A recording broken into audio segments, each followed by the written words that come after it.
à tous à la 3e épisode de la Cotine Québec, un podcast où nous prenons une petite pause de l'action et nous jasons tous les jeudis soirs des faits saillants et des dernières nouvelles dans la scène québécoise de sport électronique avec le but tout simplement de rassembler un peu la communauté et de la faire grandir ensemble. Encore une fois, comme toujours, si vous voyez des nouvelles passer, s'il vous plaît, n'hésitez pas de nous les envoyer en privé ou sinon de les taguer sur n'importe quel média social avec le hashtag Jason Esports, donc JASONS Esports. Aussi, merci encore d'être là, mais n'hésitez pas d'interagir dans le Twitch chat. On va prendre vos commentaires ou du moins l'essayer. Vos questions aussi, puis on vous rappelle, on va sélectionner une question à la fin du podcast pour mettre sur nos médias sociaux de Able Esports pour justement faire jaser la communauté, voir les opinions de tout le monde sur des questions en particulier. Et la question qu'on va choisir, la personne qui l'a demandé va se mériter une caisse de 24 canettes de gourou de la saveur de votre choix envoyée directement à votre porte, sans frais. Si vous ne demandez pas de questions, je comprends pas. Bon, sans plus tarder, merci encore d'être là ce soir. Nous sommes super heureux, chanceux, contents d'avoir avec nous encore une fois ce soir Stars Fox, fondateur de Able Esports. Cette semaine, les nouveaux arrivés Explo, fondateur de ce qui a été, ou cofondateur de ce qui a été Team Nobu, Fiery Esports ou Fury Esports, tu me corrigeras comment le prononcer, et tout plein de projets en esports depuis aussi. Et Léonin ou François Savard, qui lui aussi fondateur de Boreal Esports, ou ce qui a été Boreal Esports. Pour les OG de la scène, ça va vous sonner des cloches. Pour ceux qui sont plus jeunes, peut-être un peu moins. Cofondateur de la FQSE, donc la Fédération québécoise de sport électronique, fondateur de la Fondation des gardiens virtuels et fondateur plus récemment, je pense, de UQAM Gaming aussi, dont on va parler ce soir. Messieurs, des grosses introductions et bien entendu, moi aussi, Mille, cofondateur de Able Esports et VP développement des affaires. Toute une intro. Messieurs, comment ça va dans cette semaine assez froide au Québec? Est-ce que ça va bien? Ça va très bien, toi? Toujours excité les jeudis soirs de faire ce podcast avec des nouvelles personnes, des nouveaux sujets. Donc, absolument, ça va bien de mon côté. Bon, on va s'y lancer parce que, encore une fois, il y a tout plein de nouvelles dans le monde du e-sport québécois et on en passe. Quand on a commencé ce podcast, on ne pensait pas vraiment qu'il allait y avoir autant de nouvelles, mais bon, on visait 30 minutes le podcast, on est plus vers le 1 heure. Ouais, exact. Donc, écoutez, la première nouvelle, puis François, je pense que tu l'avais partagé sur tes médias sociaux aussi, mais on parle justement du meltdown. Donc, je le mets à l'écran. Le meltdown, pour ceux qui ne le savent pas, c'est un... vous le connaissez sûrement si vous êtes en e-sport, mais pour ceux qui ne le savent pas, c'est un bar à Montréal, sur Saint-Denis, un bar e-sport et gaming de Montréal. Donc, des ordinateurs, des télés pour écouter le e-sport. Le monde de la scène vont souvent là pour justement hang out en personne. Bon, durant le COVID, on s'entend que c'est un peu moins le cas. Mais justement, c'est pour ça qu'on en parle. Donc, comme vous voyez là à l'écran, le Meltdown demande un peu de soutien financier de sa communauté pour justement dans cette deuxième, comment appeler ça, vague de fermeture pour garder le bar ouvert. Et justement, il y a quelques personnes de la communauté qui nous ont contactés récemment, dont le monde de Vexo, on voit Zopix dans le chat, allô Zopix, le monde de Valors, qui regarde pour faire un streamathon pour justement lever des fonds, pas cette fin de semaine, mais l'autre d'après. On va annoncer ça bientôt, je crois, pour justement aider ce bar. Écoutez, comme on peut l'imaginer, le COVID a frappé durement les restaurants et bars, puis le meltdown n'en fait pas exception. Donc, c'est un peu ça la nouvelle. Messieurs, réaction ou si vous avez une explication ou des anecdotes du meltdown, n'hésitez pas de partager ça. On peut aussi parler du concept d'un bar e-sport plus généralement, si vous voulez, puis comment on voit la viabilité justement de ce genre de business-là dans la réalité de la COVID, mais aussi après que la COVID soit finie, on l'espère éventuellement.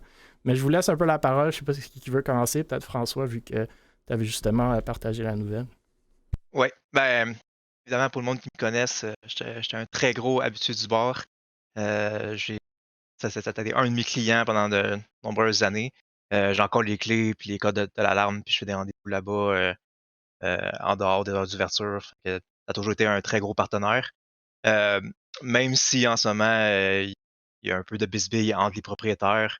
L'établissement en soi, c'est un repère pour les gamers. C'est safe pour. Comme, tu rentres là-bas, puis la glace est déjà brisée. Tu sais que tout le monde là-bas game. Fait que tu vas juste arriver au bar, tu dis à quoi tu joues, puis t'es sûr que tu vas avoir des conversations. Que peu importe t'es qui dans le fond, t'es le bienvenu. Fait que ce serait dommage de perdre un établissement comme le Meltdown.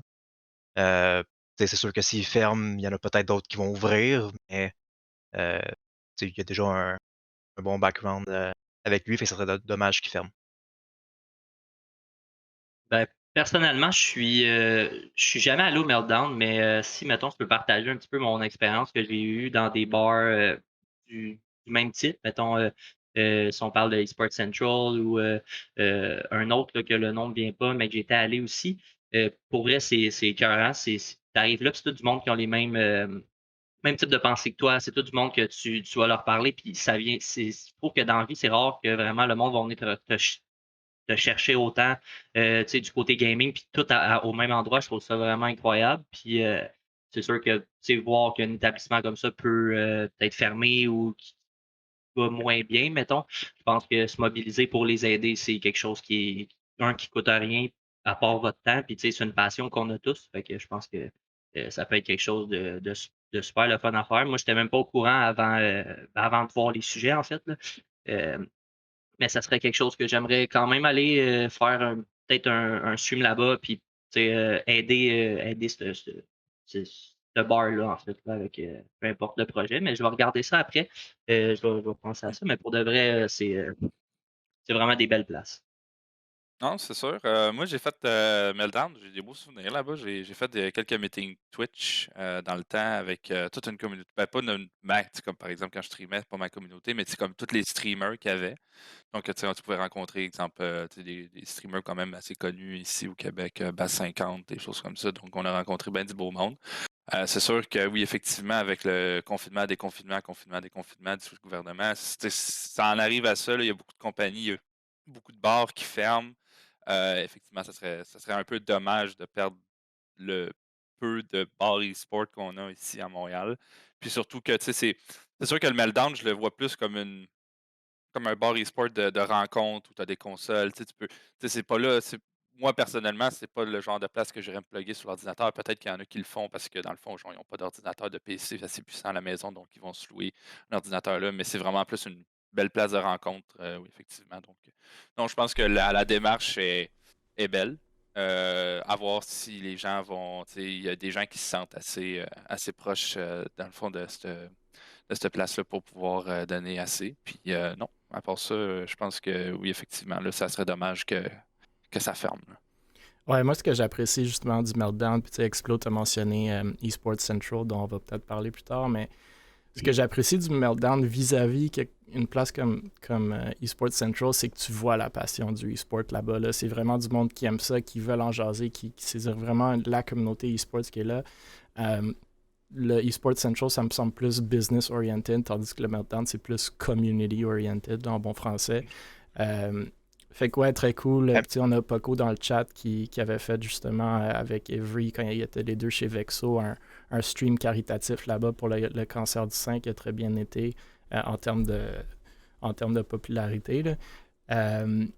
Fait que c'est une belle place. Il y a Beaver aussi dans le chat qui va assez souvent. Donc, écoutez, restez à l'affût. On va justement annoncer, je pense avec Vexo et Valors et d'autres mondes de la commu, comme je vous dis, pas cette fin de semaine, mais l'autre d'après, des streams caritatifs. Donc, si vous voulez vous plugger, aider un peu, je pense que c'est quand même une bonne cause. T'avais-tu quelque chose à dire, François? Ou? Ouais, ben, tu parlais de monde passionné par la communauté.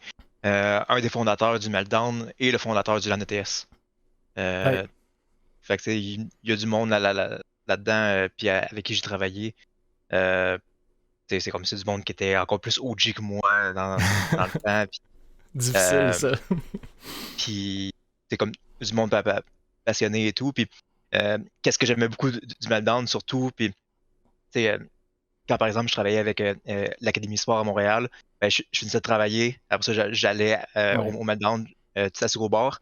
Puis c'est un peu le cliché des tavernes des jeux vidéo, comme tu t'assieds au bar, tu parles au barman, puis il connaît toutes les anecdotes de tout le monde, puis vu que c'est la place des jeux vidéo, des anecdotes sur les studios, sur des organisations, sur comme les barmen écoutent ce qui se passe, puis c'est super intéressant. Puis il y a un nouveau directeur d'Ubisoft sur Rainbow Six Siege. Il venait juste d'arriver à Montréal. Il voulait prendre une bière, il a été au Meltdown. Puis ça a donné que j'étais là, puis je lui ai parlé, puis comme des super contacts qu'on a fait. Comme ça prend une place de même. Ouais, moi je pense que oui, justement, c'est du monde qui vivent dans la communauté. Il y a du monde qui demande est-ce que le Meltdown, c'est juste des arcades. Je connais pas. Non, il y a des ordinateurs, tu peux te plugger à des ordis, mais plus généralement, c'est juste une place pour que la communauté e-sport ait un bar. Il y a du e-sport à la télé. C'est pas les bars traditionnels où tu as du sport à la télé. Ben, ça se peut qu'il y en ait des fois, là, mais c'est vraiment, ils jouent du e-sport. Tu peux jouer sur place. Puis justement, tu sais, François, tu dis, tu vas même tout seul, puis tu peux commencer des conversations, puis justement, tout le monde a la même passion, fait que c'est cool d'aller faire des rencontres là-bas. Bref, on prend ça au prochain sujet, mais pour ceux qui sont intéressés, comme je vous dis, restez à l'affût sur les socials d'Able, mais Vexo, Valors, un peu partout. On va partager ça pour pas cette fin de semaine, mais l'autre d'après. Le prochain sujet, WTV, donc une nouvelle web TV québécoise. Se caractérisant comme étant la première web TV officielle au Québec. Donc, pourquoi on parle de ça? Ben, plusieurs raisons. Un, ça rassemble quelques personnalités du e-sport québécois qu'on connaît et desquelles on a même déjà parlé sur ce podcast. Donc, par exemple, Nova, la fondatrice de Victor M, qui était connue avant comme Crystal Drip Gaming. Fate, aussi propriétaire de Vexo ou copropriétaire de Vexo et cofondateur de ce qui était avant la fusion Gaming Next Elite. Il y a Bloom aussi, que je pense qu'il était dans le chat ce soir où il est. Puis lui, manager Fortnite, si je ne me trompe pas, qui est très présent dans la scène. Et quelques d'autres personnalités aussi que sûrement le monde connaît. Jacob Vézina, Tom Lachance, puis le dernier, je vais massacrer son nom, mais Ilias Silla. Donc, écoutez, ils ont lancé ça. Si je ne me trompe pas, beaucoup de ces gens-là sont aussi impliqués dans les, entre guillemets, Twitch dates sur le Twitch de Jacob. Personnellement, je ne vais pas trop en parler, mais si ça vous tente, vous pouvez glisser des mots là-dessus. Bref, il y avait un FAQ lundi, si je ne me trompe pas, donc des questions-réponses sur ce que c'était la Web TV. Bref, je pense que c'était pas mal Jacob qui jouait à du Fortnite, puis du monde, s'il y avait des questions, il les demandait, puis il répondait. Mardi... Qu'est-ce qu'il y avait mardi? Du Gaming Night, je pense. Hier, il y avait un tournoi Fortnite qui avait de l'air quand même populaire. Je pense qu'il y avait 70-80 viewers quand moi je m'étais plugué, fait que c'est très cool. Puis ce soir, il était supposé avoir justement un talk show ou podcast sur le e-sport à 21h. Donc on allait les raider, mais je pense aux dernières nouvelles, ils l'ont repoussé à hier. Et aujourd'hui, ça va être des Twitch dates donc, ou des Tinder dates. Ça, c'est peut-être moins un raid de notre côté, mais bon, moi, du coup, je vais me plugger demain. J'ai hâte de voir Fate et Nova vont parler de quoi, justement. Puis il y a du monde sur Twitter qui était « Ah, ça crée de la compétition avec Able, avec la Cotine Québec. » Honnêtement, là, moi, quand je vois ça, puis vous pouvez dire ce que vous en pensez, mais moi, je suis super content de ça. Puis c'est notre prochaine nouvelle aussi, là. Créons des projets au Québec, jasons du e-sport, c'est vraiment comme ça qu'on fait grandir la scène. T'sais, on parle de Meltdown, le monde va se rencontrer là-bas, des podcasts, des tournois, comme faisons-en autant que possible.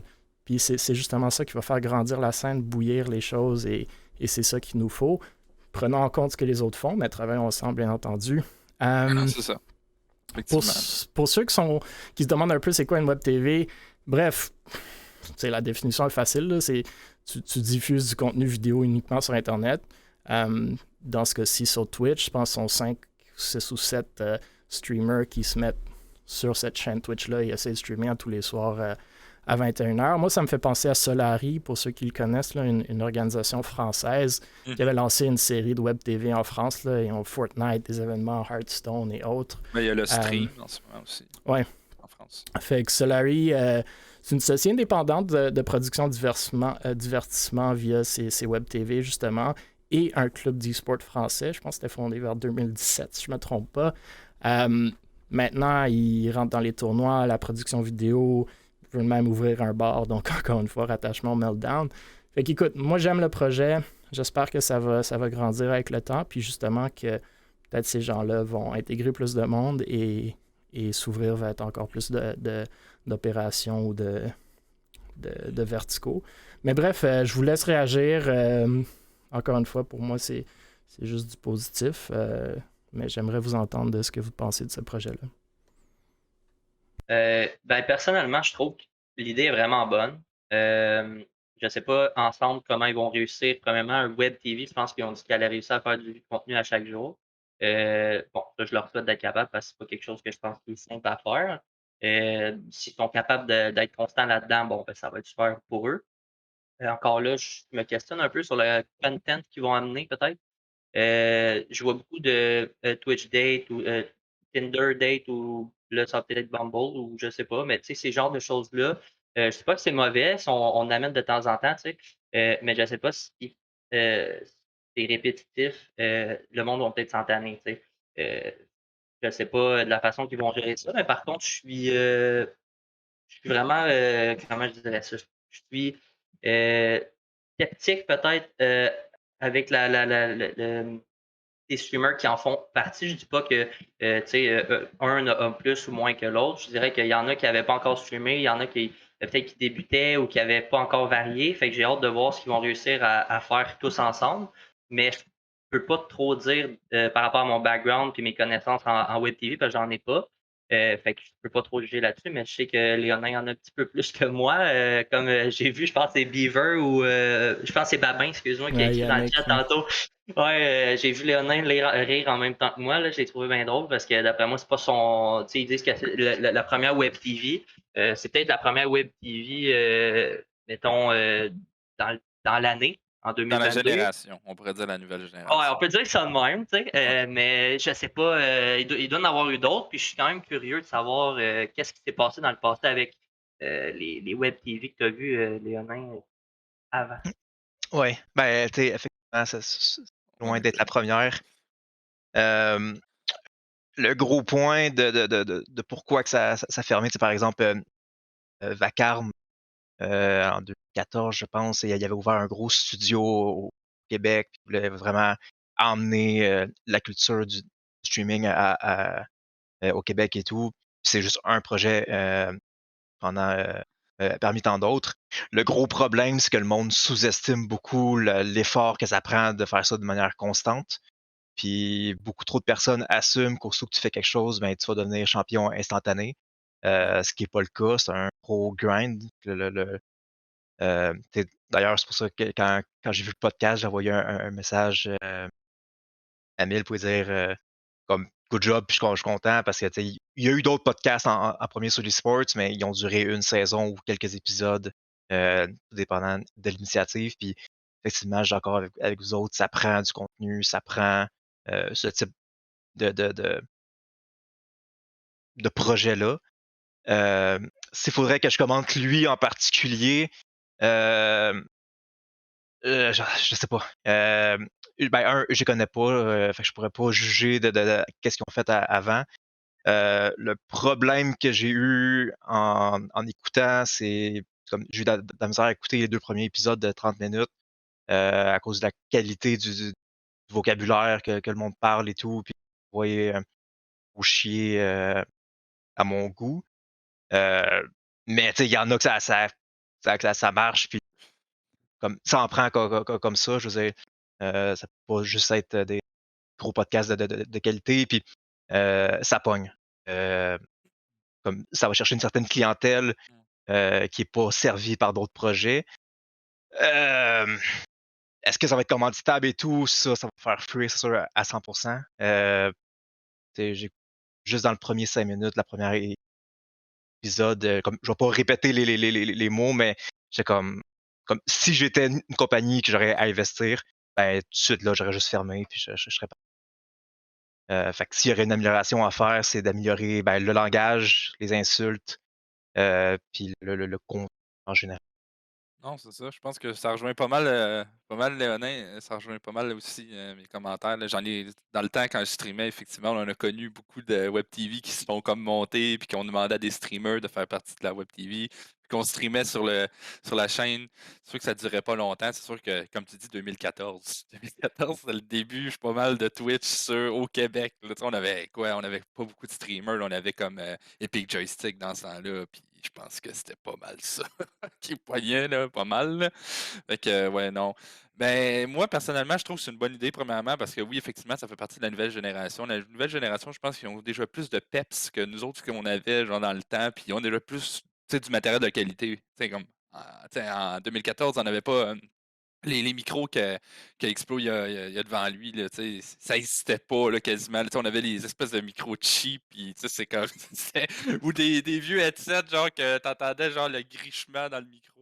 Donc, puis des boules à souris, puis des affaires de même. Donc, oui, effectivement, aujourd'hui, ils ont comme la chance d'avoir du stock de qualité à bas budget, puis à faire du bon contenu. Fait que oui, je pense que moi, j'aurais peut-être 2 conseils, comme Léonin dit, le langage, puis créer du contenu un peu plus. Euh, friendly, puis essayer d'éduquer en même temps les autres jeunes de votre âge par rapport à ça, justement. C'est con à dire, mais vous êtes comme vous êtes sur le front pour éduquer les autres. Donc, effectivement, si vous utilisez un bon langage en général, vous regardez en France, vous pouvez même, je vais utiliser le mot le plagiat, là, même si ce n'est pas, mais utiliser quelques concepts qu'ils font, puis que vous dites, ah, c'est intéressant, on pourrait ramener ça ici au Québec, on peut l'essayer, puis en faire partie dans notre web TV, puis on ne sait jamais. Fait que oui, effectivement. Mais encore une fois, ça va dépendre effectivement de la logistique qui est en arrière, de la motivation de chaque personne. Si chaque personne s'entend bien ensemble et qu'ils font un bon projet, oui, effectivement, ça pourrait lancer une belle web TV. Comme j'ai vu dans le chat, le graphisme, il est très, très beau. Écoute, c'est accrocheur là, en général. Là. Je pense que la personne qui fait le design puis le visuel de tout ça, sincèrement, il fait de la belle job. Le logo il est excellent. Donc, il y a tout pour réussir. Il faut juste que les gens en arrière, comme un peu prendre un peu de backup puis voir qu'est-ce qu'on fait vraiment. Est-ce qu'on pousse ça au fait que ça peut être regardé autant par une personne de 12 ans qu'une personne de 20 ans, puis qu'on fait du contenu par rapport à ça, effectivement.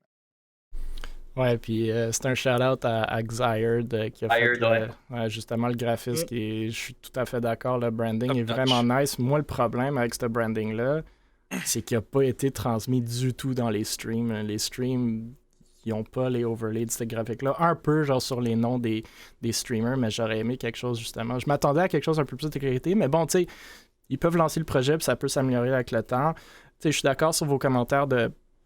Mais tu sais, malheureusement, sur ce podcast-là, en ce moment, les 4, là, on n'est peut-être pas le marché cible pour justement... Clairement pas. Ouais, c'est ça. Donc, mais moi, ça revient toujours à c'est quoi votre but ultime. T'sais, si votre but ultime, comment vous allez monétiser ça? Il y a du monde comme Avery qui dit c'est mieux de... et Beaver qui disent que c'est mieux de streamer de ton côté. Ça se peut, mais ça dépend de ton but ultime. T'sais, devenir un streamer puis devenir connu, c'est parfait comme business, c'est solo. Après... Est-ce que vous pouvez monter une web TV? Je pense que absolument oui. Je pense que c'est une bonne idée. Il y a du monde qui disent que c'est tellement 2000, whatever. Fine, mais le concept est là. Les jeunes générations n'ont pas le câble. C'est quelque chose qu'on peut écouter. Après, moi, j'aurais aimé plus quelque chose des émissions. OK, puis ils ont essayé de faire ça vraiment dans leur graphisme. Fait que je pense que ça va évoluer avec le temps. Mais pourquoi je dis c'est quoi votre but? Parce que justement, Léonin, tu as raison. La façon que tu te présentes, ça va limiter tes opportunités de monétisation. Si vous voulez monétiser avec des subs, puis des followers, puis des dons, ouais, peut-être que vous avez un marché pour faire ça. Si vous voulez monétiser avec où est-ce que beaucoup de l'argent est en e-sports, les compagnies, puis le marketing, ouais, ça va être un challenge. Il y a peut-être certaines compagnies un peu plus edgy qui vont s'y lancer, mais vraiment pas beaucoup, là. Moi, je pense aux commanditaires que nous, on a, puis partenaires que nous, on a. Il n'y en a pas un qui toucherait ça avec un bâton de 200 mètres. Mais bref, c'est un projet qui commence. J'aime le concept, j'aime le monde derrière. Encore une fois, c'est cool d'avoir plein de projets. Donc, j'espère que ça va durer. Mais comme, ouais, il y a du challenge là, de faire ça tous les soirs, d'avoir du nouveau contenu, de garder ton momentum. Puis justement, ce monde-là sont dans plusieurs projets. Tu sais, Nova est chez Victor M, Fate est chez Vexo. Donc, commencez à se partager un peu votre focus. Des fois, c'est difficile aussi. Là. J'imagine qu'ils sont aussi à l'école ou à la job, etc. Bref. Sur un sujet pas mal très rattaché, Rocket League Québec aussi, dans 2022, c'est l'année des podcasts e-sports québécois, ça revient en force, ça paraît, mais la Rocket League Québec, donc la RLQC, qu'on a parlé la semaine dernière de leur Six-Man, de leur ligue, la RLQC Cup, eux aussi ont lancé un podcast donc, qui vise la communauté québécoise de Rocket League. Je pense qu'ils ont eu leur premier épisode la semaine dernière. J'ai écouté un peu, c'était assez long, c'était comme 2 heures, mais ça me semblait bien. Là, par contre, les overlays, les animations, vraiment hyper bons. Les deux qui étaient sur le... Je me souviens plus de leur nom, mais les deux qui étaient sur le podcast parlent super bien, ils connaissent vraiment la scène. Fait que, encore une fois, là, moi, tout ce que RLQC font, incroyable la job qu'ils font là pour la communauté Rocket League. Fait que, écoutez, ça me tentait de le souligner. On va parler de quelques roster move Rocket League justement ce soir, mais pour ceux qui sont dans la scène puis vous ne l'avez pas vu, allez l'écouter, c'est très très cool. Je ne sais pas si vous avez des commentaires là-dessus, messieurs. Si vous en avez, on peut y aller, mais sinon on peut aussi passer au prochain sujet, mais je vous laisse quand même la parole. Là. Ouais, ben tu sais, faire du pouce sur mon commentaire sur l'autre podcast, c'est lui, je suis pas un fan de Rocket League plus qu'il faut, puis j'ai pas eu de difficulté à écouter le 1h30, 2 heures puis je suis pas normalement Rocket League plus que ça. Oui, on a des petits problèmes de caméra puis de transition et tout, mais connaissant la qualité qu'ils font d'habitude dans leur diffusion, c'est quelque chose qui va se régler avec le temps, j'en suis certain. C'est sûr que dans le fond, quand tu fais un podcast ou en fait n'importe quel projet, il faut que tu trouves ta clientèle cible, comme tu parlais. Eux, c'est clairement, c'est déjà déterminé qui vont chercher. C'est le monde qui sont fans de Rocket League. Puis ils font avec ça, puis dans le fond, ils délivrent un produit qui est fait sur mesure pour qu'est-ce qu'ils ont besoin.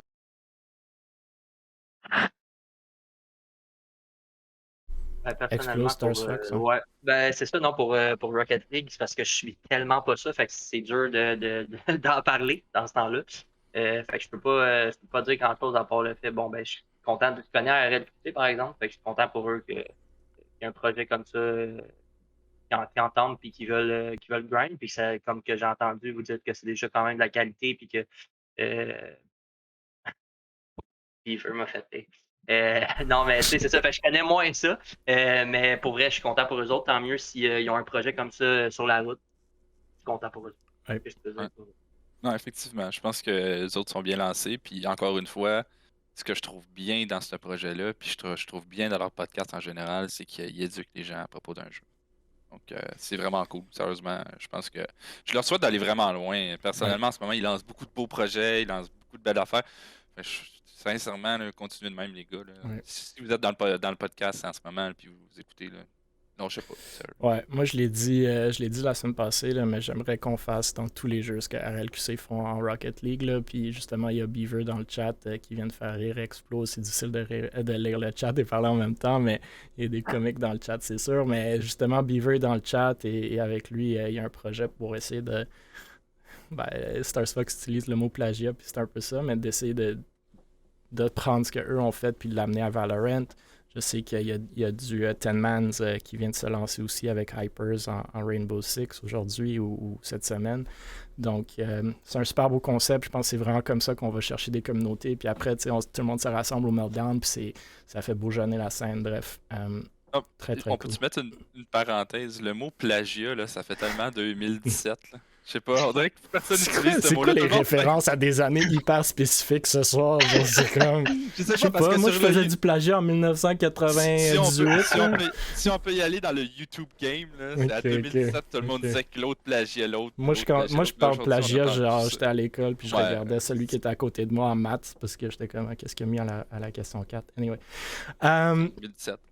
Tu peux copier mon devoir, mais change-le un peu. Là. Exact. À l'école à distance, tu peux faire ça? Je sais pas.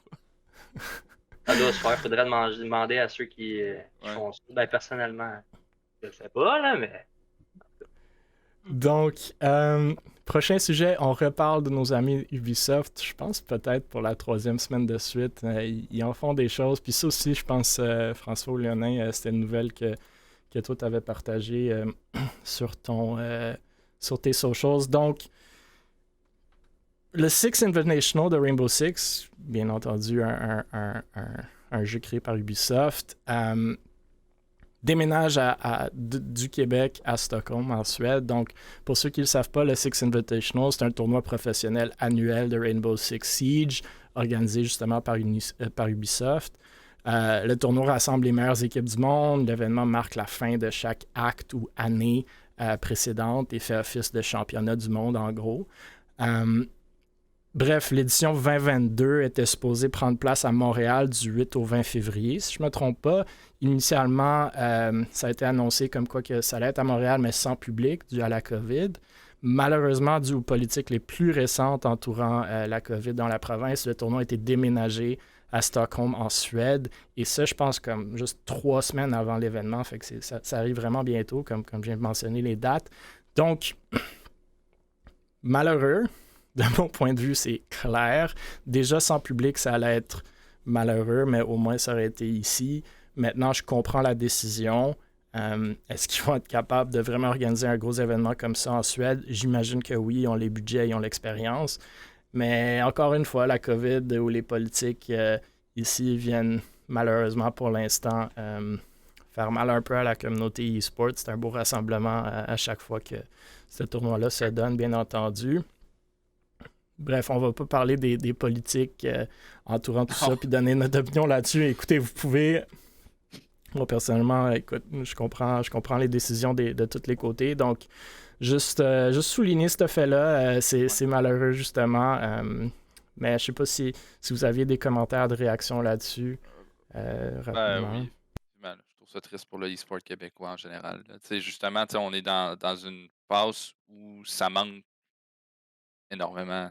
On en parle vu qu'on est dans le sujet. Là, ça manque de e-sport au Québec. On avait ce tournoi-là qui était le Six Invitational qui était à Laval avant, je crois, pendant un bout. Puis là, puis il y avait beaucoup de monde qui allait, beaucoup de grosses pointures du stream ou du e-sport en général. Puis là, on perd ça du jour au lendemain pour effectivement des décisions politiques. Ah ben, ça a des impacts, c'est sûr. J'ai hâte de voir si, par exemple, je l'espère que pour l'année prochaine, si, mettons, on l'espère que tout comme soit semi-fini puis qu'ils vont revenir à Montréal. Mais je sais pas ça va être quoi leur décision. Si, par exemple, ça marche bien là-bas, ils vont rester là-bas, ils vont revenir dans leur terre d'accueil. Ouais. Donc, à voir.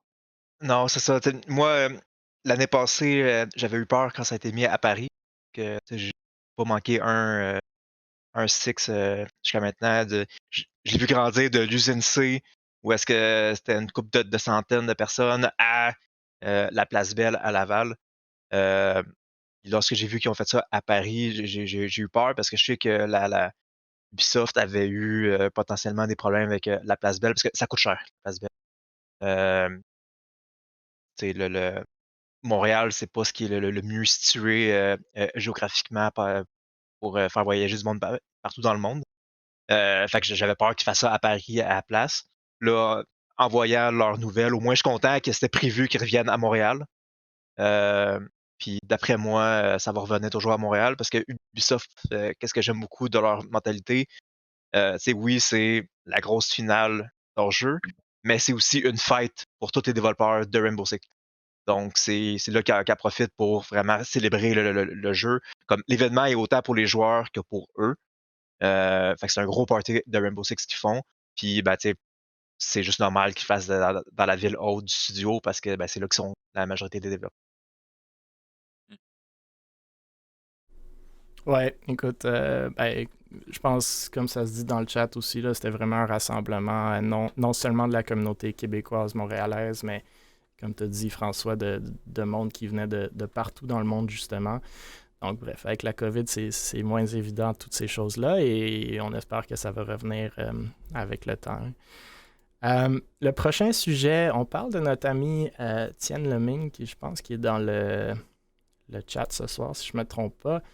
Donc, Tienne, que le monde connaisse quand même dans la scène e-sports, parce que justement, il était au Grand LAN, il s'implique assez avec avec plein de org, de teams ou de joueurs différents. Il n'est pas dans une org en tant que tel, mais quand même impliqué, est intéressé dans la scène. Bref, Tian, il regarde à lancer, ou du moins, il va lancer un programme d'accompagnement YouTube, donc P-A-Y, Pay, que vous voyez à l'écran.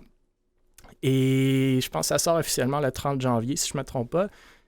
Donc, il a donné quelques cours, si je ne me trompe pas, justement à la communauté québécoise sur le YouTube, sur comment améliorer leur présence sur la plateforme, comment bien créer des vidéos. Lui, c'est comme sa job, c'est ça qu'il fait pour du monde qui sont quand même assez connus sur YouTube et qui ont beaucoup de hits. Donc, il connaît très, très bien la plateforme.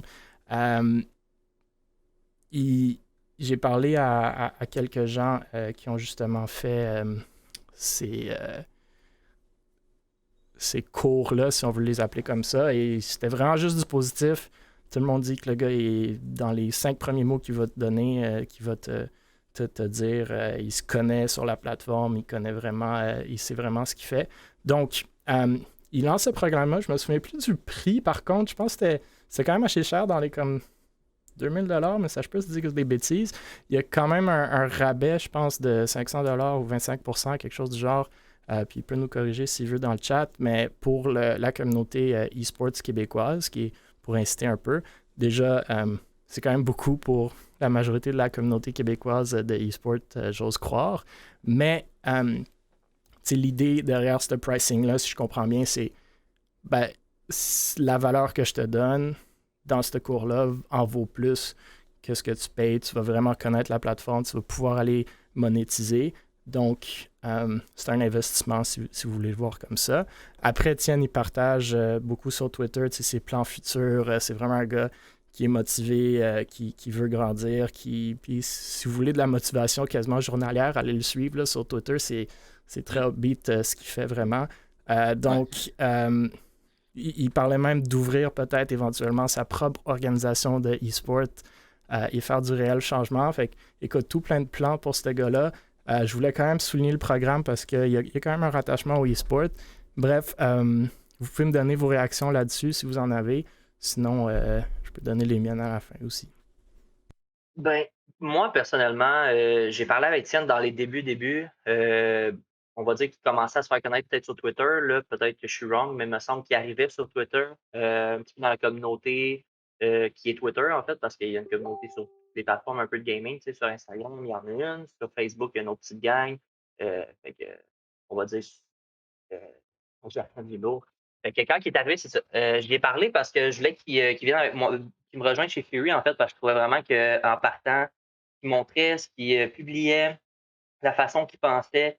Ça me rejoignait moi beaucoup. Puis ses connaissances, on voyait que la façon qu'il me parlait puis qu'il amenait les points, je trouvais vraiment qu'il était sa coche. À ce moment-là, ça n'a pas été on va dire un projet peut-être qui l'intéressait. Puis je comprends ça parce qu'en ce moment, bon, c'est vraiment pas un projet qui serait relié, on va dire, avec Fury dans le temps, mais pour vrai, moi, j'ai rien à dire contre Sienne. J'ai fait un petit j'ai assisté à un workshop sur 2 ou 3 gratuits. Le chat, là, si je dis pas la bonne chose, je pense que c'était 2 qui en avaient fait.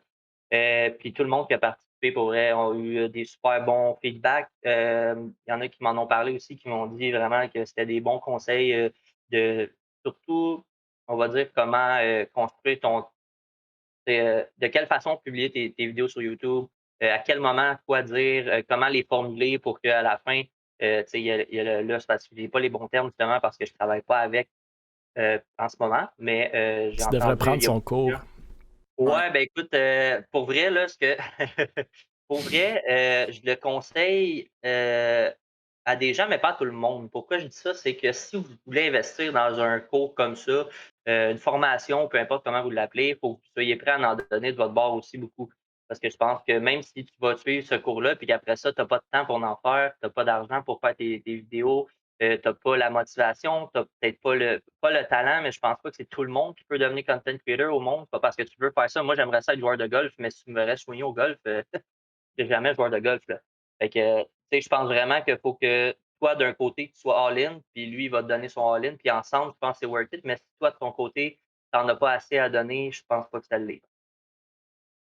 C'est ce que j'ai un peu à dire de mon côté, mais oui, c'est sûr que j'aimerais travailler avec Tienne dans le futur. Je suis pas encore prêt à faire ça, fait que je suis pas, j'ai pas encore participé, mais quand le moment sera venu, c'est sûr que je vais t'écrire, mon Tienne. Continue ta belle job de mon côté, c'est ce que j'avais à dire.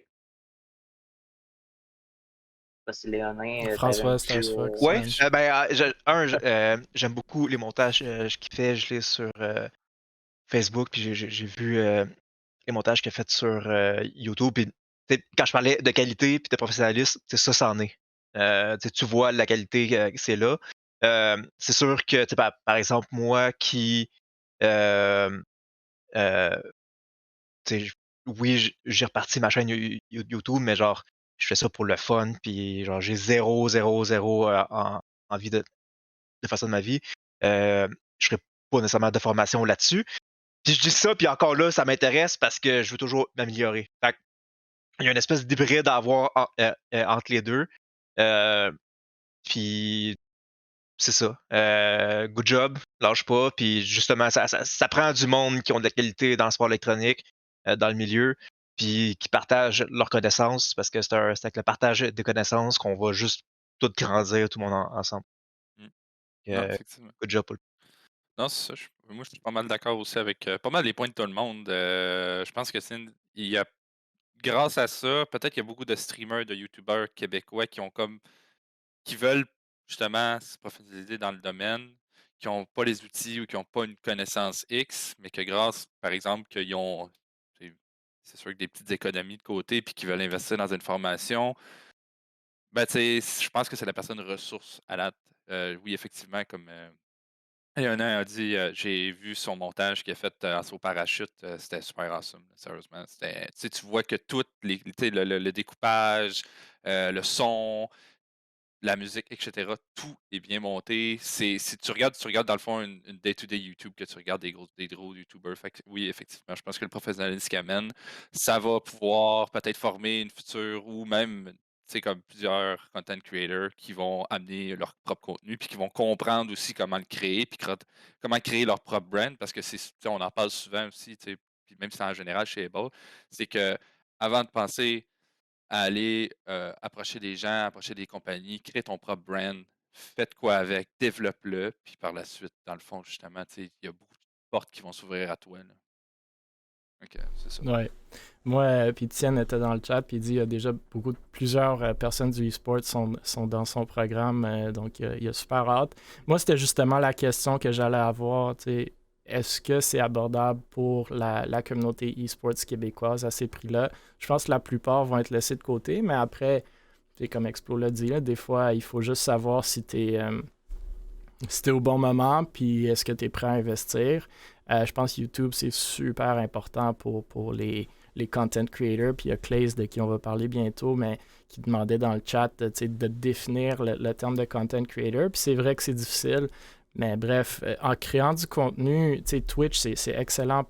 De mon point de vue, Twitch, c'est excellent pour ta communauté, pour tes relations avec ta communauté, pour parler au monde en live, pour que le monde quasiment un hangout avec tes gens. Mais après, YouTube, pour se faire découvrir, pour aller encore une autre source de monétisation potentielle.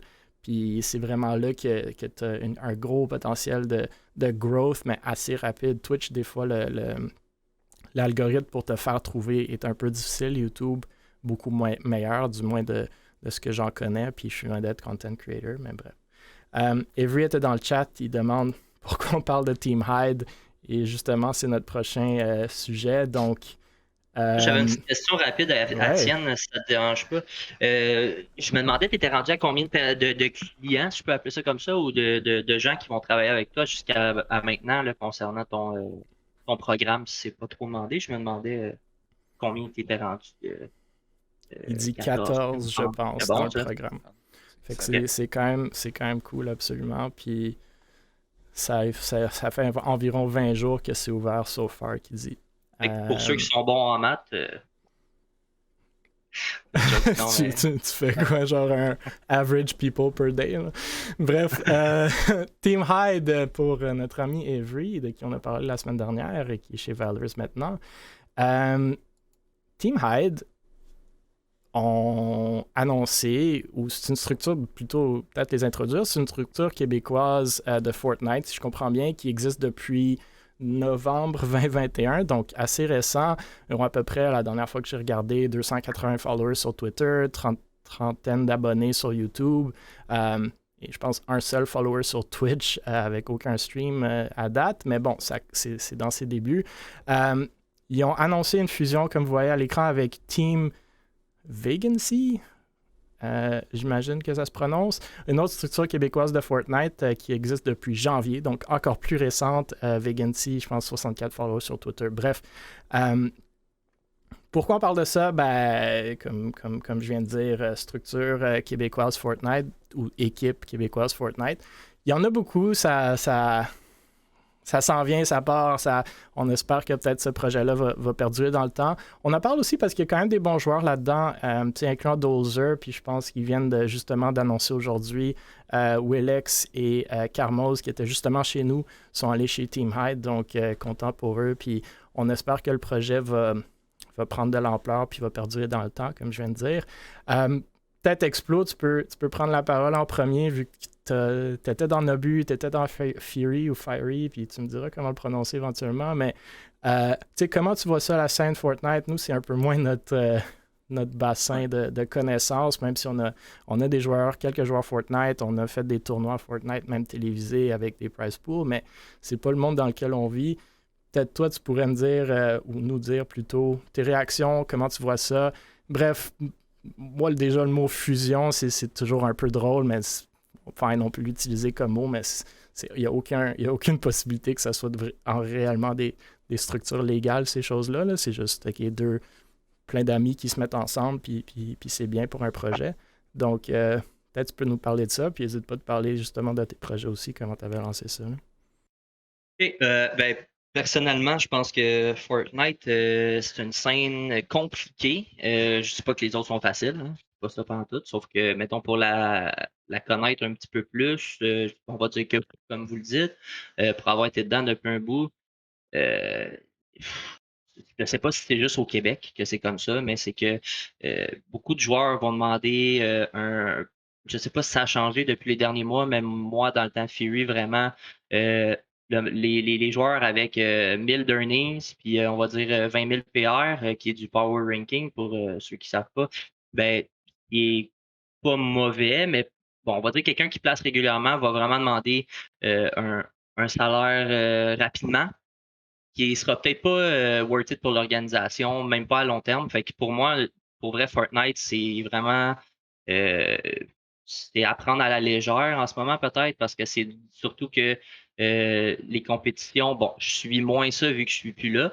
Les salaires, ouais, exactement. Fait que, tu sais, beaucoup de joueurs qui sont tout petits, qui streament pas, qui font pas de content surtout, vraiment, qui sont petits sur les social media, vont quand même demander des 400-500 par mois que selon moi, ils placent régulièrement dans le top 50, puis qu'ils vont demander ces salaires-là, mais ça ne sera jamais rentable pour l'org, puis ça ne sera jamais, à moins qu'ils prennent les joueurs et qu'ils fassent du content avec eux, mais ça, les boss, les salaires, je suis quand même curieux de voir ce que le monde répond, mais pour vrai, c'est faisable.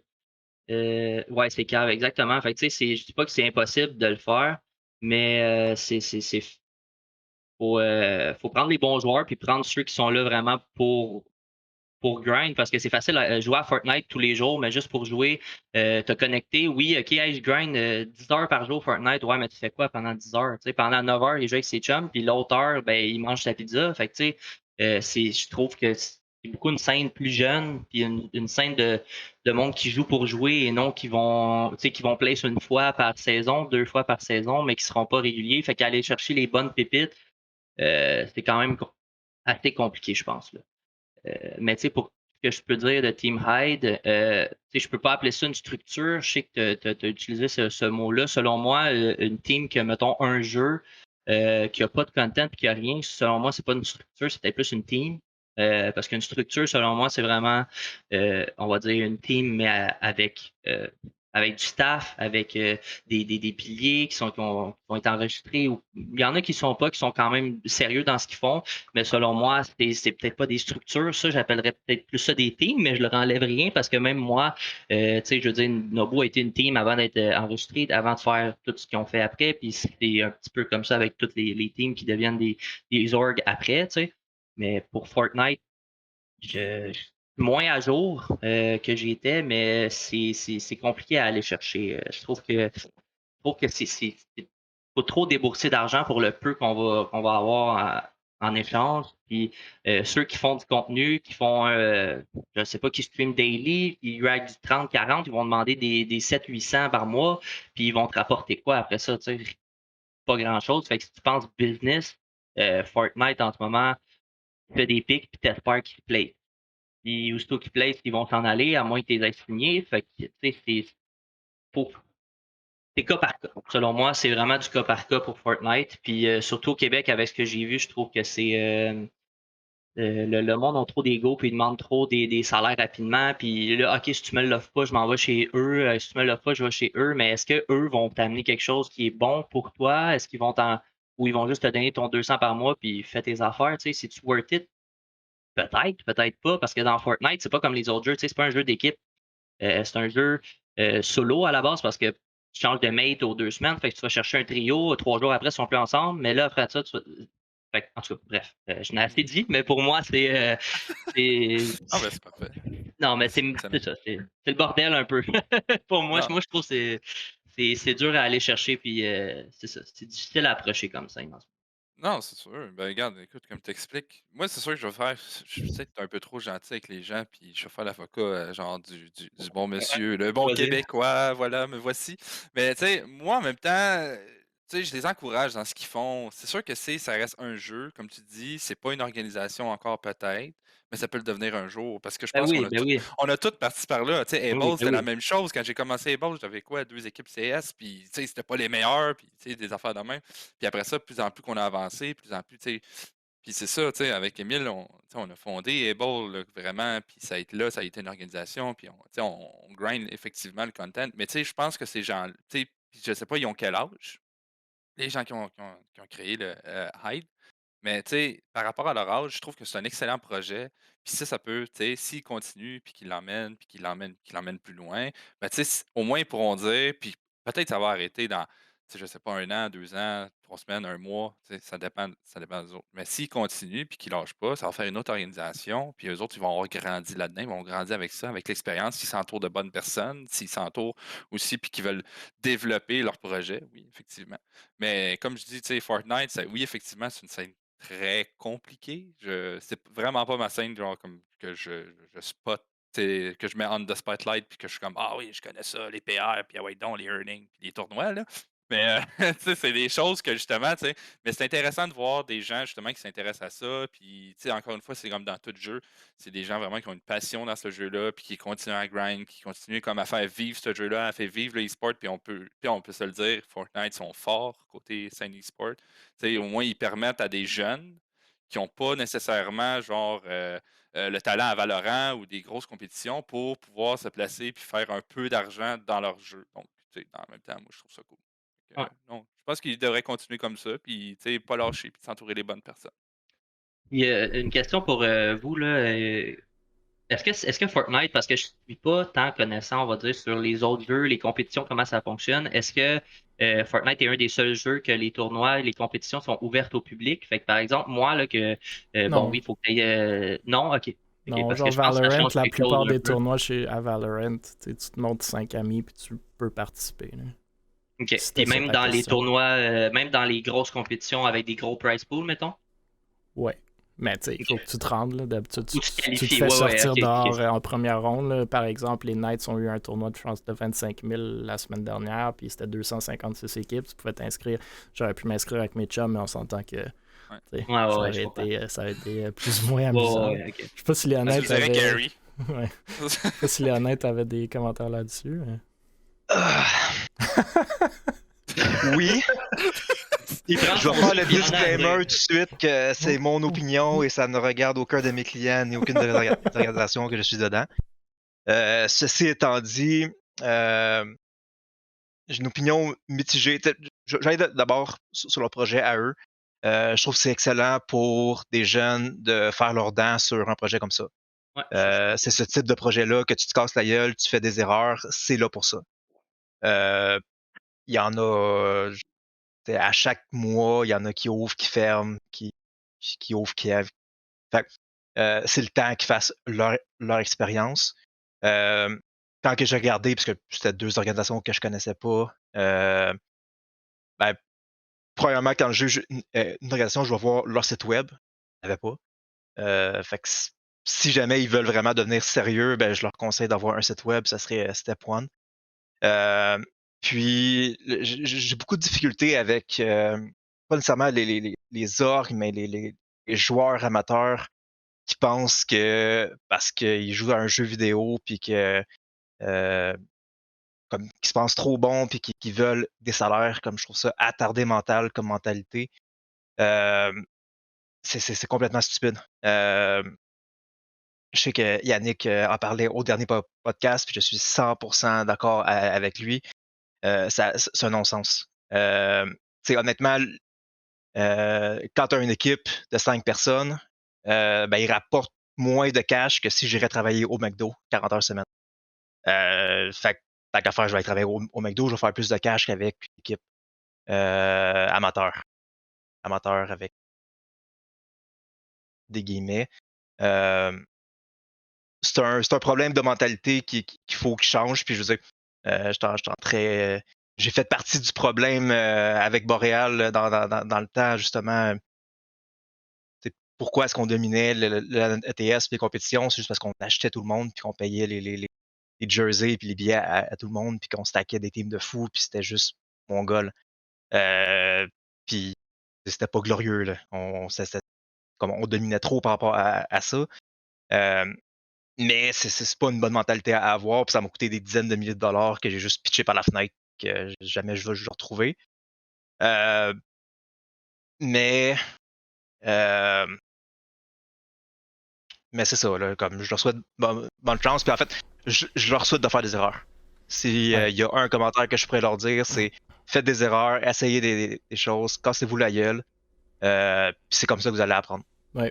Puis tu sais, je pense qu'il y en a dans le chat justement qui disent ces valeurs que le monde se fixe sur leur âge. Puis je pense pas que c'est le cas. Tu sais, ça se peut que c'est sorti comme ça. Moi, personnellement, je pense justement à cet âge-là, c'est super cool de lancer des projets comme ça. Tu sais, c'est bien des plus beaux projets que moi j'avais lancés à cet âge-là. Puis tu vas en apprendre beaucoup. Puis ça veut rien dire ton âge. Oui, tu peux avoir du succès. C'est sûr que éventuellement, si tu as 16 ans dans les 2 prochaines années, il y a vraiment des choses qui se donnent. Vous allez avoir un peu plus de misère à aller signer des contrats, lever de l'argent, tout ça. Mais, tu sais, vous en avez parlé, je vais glisser un mot rapide, mais justement, Léonin, tu viens de le mentionner. Moi, toute la question de salaire, là, puis on va pas rentrer dans cette discussion-là, parce qu'on va faire peut-être un podcast éventuellement juste sur ce sujet-là, mais très rapidement, il faut se demander aussi c'est la faute à qui, right? Puis Léonin, t'en as glissé un mot avec Boréal.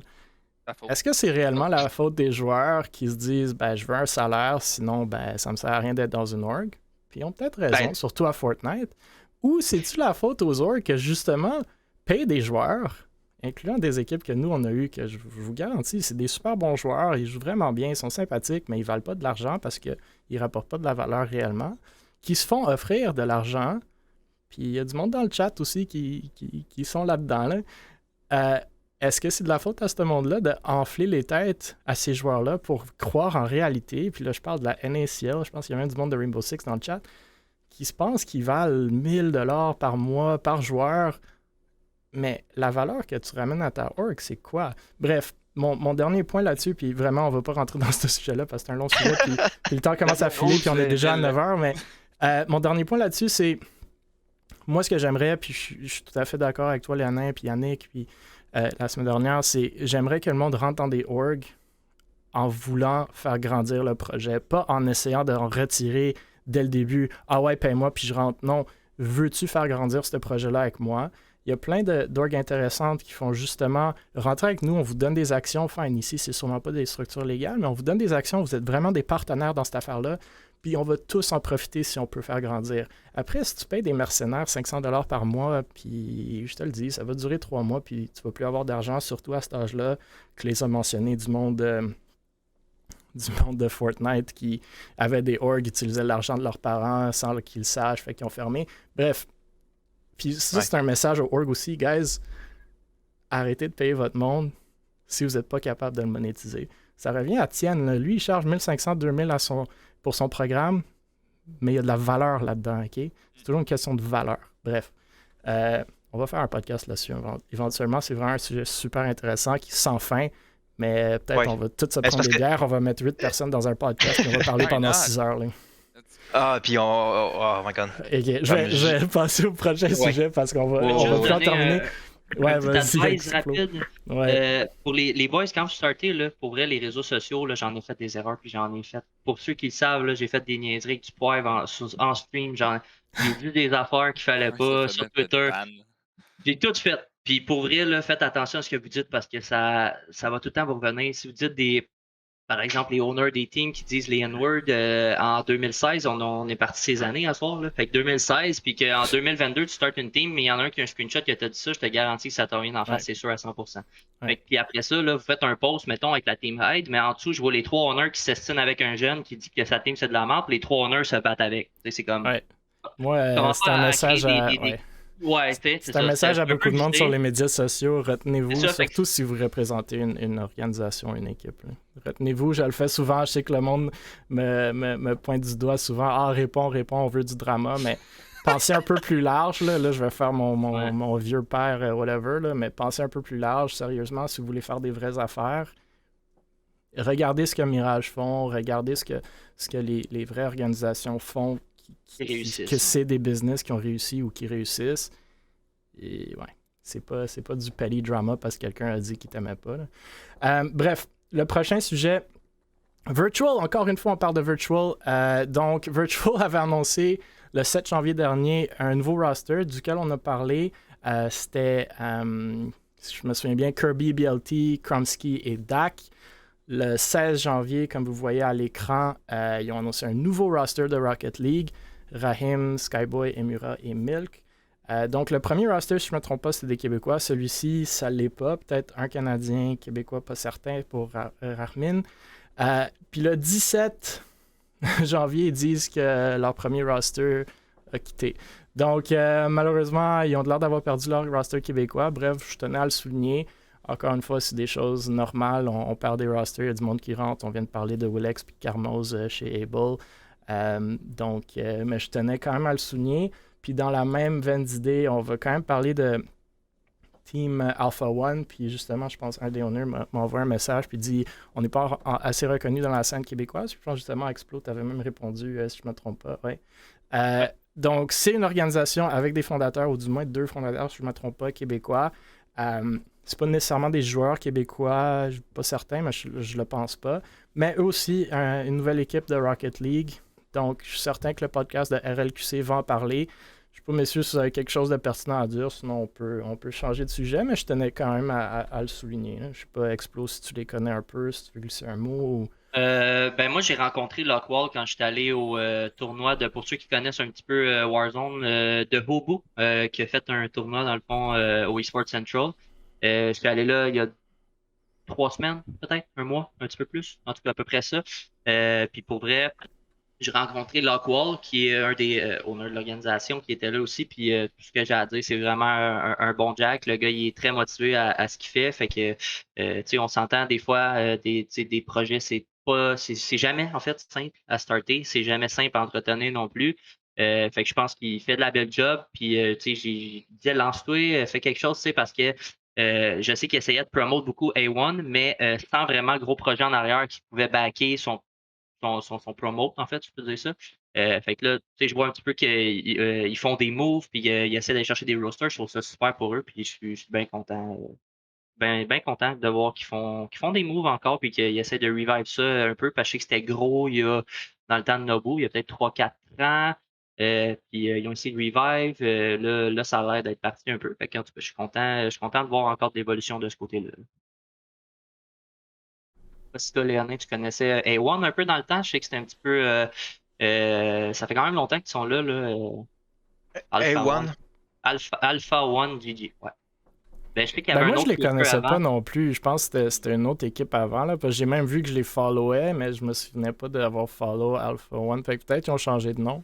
Mais je pense pas qu'ils sont super connus dans la scène québécoise, ou du moins pas pour moi. Après Mirage. Ok, après Euh, Mirage, donc Drogin. Ok. Ouais. Puis pour ceux qui sont dans le chat, j'ai commencé une liste justement Twitter de eSports Québec où est-ce que j'essaie de mettre toutes les orgs justement, fait que vous pouvez le chercher sur Twitter. Puis s'il y en a qui manquent, tu sais, n'hésitez pas de les envoyer, puis on va les rajouter. Euh, mais bon, je sais pas si on passera à un prochain sujet. Là. Il n'y avait pas tant que ça à dire, à moins que tu sais, Stars Fox, Léonin, vous avez absolument quelque chose à dire sur ce sujet-là. Là, mais non. Ben, non. Ok. ils viennent de confirmer que c'était après Mirage. Puis comme il est rendu un moment que j'ai déconnecté d'essayer de suivre toutes les équipes qui se formaient Ouais, parce que exact. euh, C'est impossible. Ouais. Même si t'es en train de travailler sur un projet, si je me trompe pas, de justement faire le topo de la scène québécoise. Mais bon. On va passer au prochain sujet. Donc, Claze, que je pense est dans, justement parlant de Mirage, je pense c'est dans le chat ce soir. Et ouais, il est absolument dans le chat ce soir, son classique all caps. C'est sûr qu'il est là. Donc, Explo pourra en parler sur Claze. Mais bon, je tenais à souligner, de un, Claze, personnellement, je vais juste. Mon opinion sur ce gars-là est vraiment incroyable. Tout ce qu'il fait, vraiment cool. Si vous ne le connaissez pas, puis je pense que c'est absolument impossible que vous ne le connaissez pas si vous êtes dans la scène e-sports québécoise, mais des streams incroyables, du content vraiment cool. Donc, vous voyez à l'écran pourquoi on le souligne cette semaine. Il lançait une série de tournois là, à partir du 24 janvier jusqu'au 28. Donc, il y avait du Clash of Clans, si je ne me trompe pas, du Valorant, du Fortnite. Bref, ce que j'adore de Claze, puis justement pourquoi j'ai dit Mirage, parce qu'il est rentré chez eux comme content creator, puis il était chez Fiery ou Fury avant. Puis même nous, on lui parlait, puis c'est sûr que je pense que n'importe quelle organisation que ce gars-là devrait en être très content. Mais bref, il lance une série de tournois. Ce que j'aime vraiment de lui, c'est qu'il y a des projets, il y a toujours des nouvelles idées, il fait des choses. Bref, il y a quand même des fois, je le trouve quasiment trop hype sur ces trucs. Genre, c'est des caps lock partout. C'est genre annonce de fou. Mais justement, c'est ça sa job, de hyper sa communauté. Puis il fait un excellent job avec ça. Donc, je tenais à souligner ces tournois. Je pense qu'il y a quand même une approche intéressante pour y participer. Donc, il faut retweet, il faut, je pense, taguer ton chum. Mais c'est super bon pour justement donner du hype et de la visibilité à ces tournois-là. Fait que, écoute, il est dans le chat. Comme j'ai dit, continue tes projets. C'est vraiment incroyable ce que tu es en train de faire. Après, bon, je sais pas justement, Explo, si tu veux en glisser un mot, vu que tu le connais un peu plus, mais j'ouvre la conversation à tout le monde. Là. Ben, je vais faire ça quick, mais pour vrai, on connaît tout Plays, on sait tout déjà ce qu'il fait, puis la qualité qu'il apporte, que je trouve vraiment incroyable. Puis il travaille sur son stream, puis moi, ce que je peux dire, mettons que peut-être les autres auront moins l'opportunité de dire, c'est quand j'ai commencé à travailler quand on a ouvert Fury, ça a été le premier streamer que je suis allé chercher, en fait, là, vraiment, que je trouvais qu'il avait un gros potentiel. À ce moment-là, je me rappelle pas il y avait combien de viewers, mais ça commençait vraiment à bump. Tu sais, passer du 40 à 60 au 100, tu sais, quand ça commence à monter à coup de 20 à chaque 2 semaines, à chaque semaine, bon, mais là, on sait que le gars, ça blow up son affaire. Tu sais. Puis, je trouve que le gros point que j'ai à dire sur Clay, c'est que je suis vraiment fier qu'il se soit amélioré en tant que personne aussi là-dedans, parce qu'au début, je pense que c'est un petit peu comme ça pour tout le monde. C'est dur à gérer un gros hype, beaucoup de comment je dis ça, beaucoup de fame, j'aime pas ce mot-là, mais beaucoup d'impression, beaucoup de ci, ça, plein de monde après toi, c'est dur à gérer. Puis ça arrive une couple de fois que ça y retournait de bord, puis on lui parlait avec, tu sais, puis Fion, il parlait un petit peu, voir comment ça se passait, tu sais, puis je trouve vraiment que la façon qu'il a évolué, puis qu'il a pris ses décisions, puis qu'ils sont encore là-dedans, mais avec une approche un peu différente, tout en gardant son hype, mais en peut-être se réservant un petit peu plus, tu sais, faire attention à ce qu'il dit, à quel moment, pas trop parler de chiffres, de ça, tu sais, toutes des affaires que je pense que c'est important, tu sais, quand à un moment donné, on est tous contents de parler de nos chiffres, de tout ça, mais quand je pense pas que c'est important d'en parler, le monde le voit de toute manière. Fait que je disais, laisse tu sais, tes agissements parler d'eux-mêmes, fais tes choses, grind le shit, puis tu vas blow up de toute manière parce que c'est le gars avec le plus de potentiel que j'ai vu. Je sais qu'il y avait beaucoup de monde qui disait, dans notre management, on va dire, dans le début de Fury, qui n'était pas trop chaud à l'idée. Moi, j'étais à l'opposé. Ce gars-là, il a le potentiel, il parle, il a le flow, il a l'énergie, il est écœurant du stream. Fait que je n'étais vraiment pas d'accord avec ces gens-là. Fait que je suis vraiment pas déçu d'avoir travaillé avec Blaze. Puis je suis vraiment content pour toi, pour vrai, Big, que toutes tes affaires aient bien comme ça. Non, moi, Clays, on a, justement, comme Emile a dit, on lui a parlé. Moi, ce que j'aime beaucoup, c'est que justement, dans ses vidéos, dans son content, il reflète vraiment genre son énergie. Tu sais, il reflète sa jeunesse. Tu sais, genre, il donne tout. C'est le fun, tu sais, c'est le fun de voir ça parce que justement, puis en même temps aussi, qu'est-ce qu'on parlait tantôt, le langage des gens phénomènes, il respecte beaucoup ça. Ouais. Ça vraiment, là, je peux lui donner un A1 là, pour tous les gens qui le regardent et qui le suivent. Je crois que c'est un bon exemple. Tu sais. Puis même quand il a parlé, je pense que personnellement, ce qui a plus reflété pour moi, c'est sa maturité. Sincèrement, là, parler à des gens comme il nous a parlé, sincèrement, je pensais parler à quelqu'un. Bon, je suis pas très vieux, là, mais c'est comme ça, 28 ans. Très mature, ouais.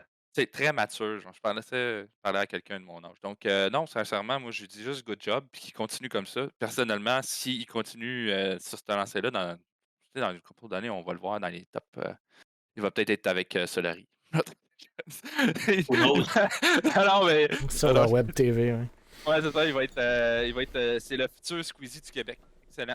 Allez, lâche Ouais. pas, Clays. Good job. Léonin, as-tu des réactions? Ou... Non, honnêtement, c'était pas quelqu'un que je suivais beaucoup. Puis, qu'est-ce que je me suis rendu compte, en fait, il y a 2 mois, c'est que les nouvelles générations sont beaucoup sur Twitter. Ouais. Puis, Facebook, c'est fini. Là. oui, genre, je sais, c'est Suivre, pour ça que j'essaie d'être plus actif sur Twitter. Puis regarder, parce qu'à un moment donné, je voyais, fuck, il se passe plus rien. Puis là, ok, tout le monde a switché sur Twitter. Avant, c'était 100% Facebook. Fait que là, je me mets à jour sur, justement, les nouvelles générations. Puis, comme j'ai regardé le contenu qu'elle a fait, j'ai beaucoup aimé. Quand on parlait du contenu authentique, de qualité, comme j'ai beaucoup aimé ça. J'aimais aussi le principe de ces petits tournois, où est-ce que justement, non seulement ça y emmène l'interaction parce que le monde doit interagir avec ses tweets et tout, mais en plus, ça fait des activités avec sa communauté, fait que ça va juste aider à grossir et tout. Non, somme toute, thumbs up. Ouais, absolument. Good job, Clays, continue comme ça. Dernière nouvelle officielle, ou comment on veut appeler ça, justement, Léonin, ça parle de toi, ou plutôt de ton groupe. Donc, on en a parlé justement du e-sport en académique, dans les universités, dans les cégeps, même dans les secondaires. Puis la majorité de ceux qui sont dans le, entre guillemets, monde e-sport qu'on voit ici ce soir, on est moins plugué, ou on en sait moins sur cette haute communauté vraiment e-sports que je pense est grandissante et va être de plus en plus importante pour justement faire grandir les jeunes dans le monde puis faire fleurir la scène e-sport. Fait qu'on essaie vraiment d'en parler quand on envoie des nouvelles. Donc, Léonin, un peu ton opportunité justement de parler de UQAM Gaming. On le voit à l'écran, vous avez lancé un petit tournoi à League of Legends amical, mais on a pris plutôt l'opportunité de souligner ça parce que justement, on voulait donner l'opportunité de parler un peu du projet chez UQAM. Je sais que Concordia ont des équipes, ont une association, McGill, l'Université de Montréal et maintenant l'UQAM. Donc, tu peux peut-être prendre une couple de minutes, de parler du tournoi. J'imagine qu'il était ouvert aux étudiants de l'UQAM, mais deux, de parler un peu, de ton programme à l'UQAM et deux, de comment, peut-être, puis là, je lance à tout le monde, comment vous voyez ça, justement, les e-sports dans les écoles. Oui, en fait, UQAM Gaming, j'ai fondé en août 2020. Dans le fond, quand que j'ai rentré à maîtrise, dans la maîtrise en communication, jeux vidéo et ludification, parce qu'il n'y avait rien qui se donnait, en fait, pour les jeux tout court. Donc, c'est un club étudiant que le but, c'est juste ramasser du monde puis jouer. Puis évidemment, moi, c'est la partie e-sports qui m'intéressait le plus. Le gros point avec UQAM Gaming, c'est que c'est la structure la plus décentralisée que j'ai fondée ever. Donc, on a 5 personnes dans le CA que c'est juste là pour la paperasse. Puis 100% des projets, c'est les étudiants qui embarquent puis ils le font. C'est pour ça que ce projet-là, c'est 0 mois qu'il a organisé du tournoi. C'est nos 2 coachs de ligue qui ont fait un tournoi au Meltdown pour recruter des équipes. Là, ça, c'était la 4e édition, si je ne me trompe pas. Là, en ce moment, la mission du tournoi va changer parce qu'en ce moment, on a 2 équipes de ligue qui ont été recrutées par rapport à ça. Là, ça va être beaucoup plus pour emmener des joueurs à jouer et tout. Fait qu'il y a ça qui est content. Là. En ce moment, on aurait normalement des équipes de Hearthstone, mais on est exclu par cher Game Battle qu'on aime tant. Puis que je vais pas starter là-dessus. Mais sinon, universitaire au Québec, c'est un peu bizarre, je te dirais, parce que oui, il y a Concordia, il y a McGill, plusieurs clubs étudiants qui sont mis avec le temps. L'UDEM a été le premier club e-sports à être reconnu par leur université comme équipe sportive. Mais dans le fond, le plus bas niveau, où est-ce qu'au final, tu n'as pas d'argent, mais il faut juste que tu payes des trucs. Puis en plus, tu ne pouvais pas en parler. Il fallait qu'ils cachent qu'il était accepté. Fait que c'est plus stupide, vous voulez mon avis. En ce moment, UQAM Gaming est un club étudiant aussi. On est en communication avec les citadins, mais tout le monde a peur d'embarquer. Ironiquement, il y a U-Sports, qui est dans le fond l'équivalent du RSEQ, mais aux Canadiens qui ont annoncé il y a quelques temps qu'ils allaient faire du sport électronique. Ils ont fait une annonce, un tournoi de qualification, puis ça, c'est silence radio depuis.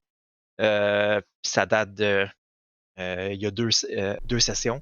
Ouais, les Canadiens ont des problèmes en ce moment. Là.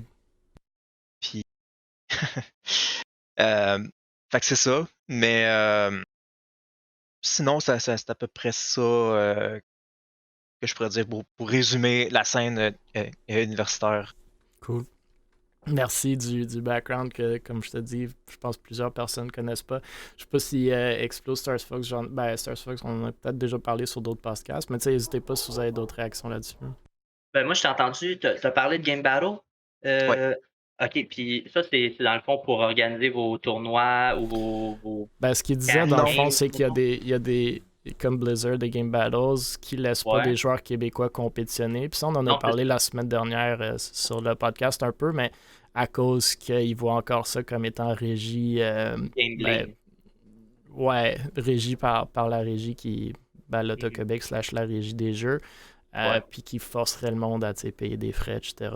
Je sais pas si je veux trop rentrer dans cette conversation-là, mais c'est sûr que ouais, ça freine un peu certaines équipes universitaires. Vous ne là. vouliez pas rentrer là-dedans. Juste, est-ce que tu as essayé aussi avec sûrement, là, mais je te demande quand même, je sais qu'il y a d'autres sites que tu peux quand même participer. Ouais, ben, en fait, il y en a d'autres.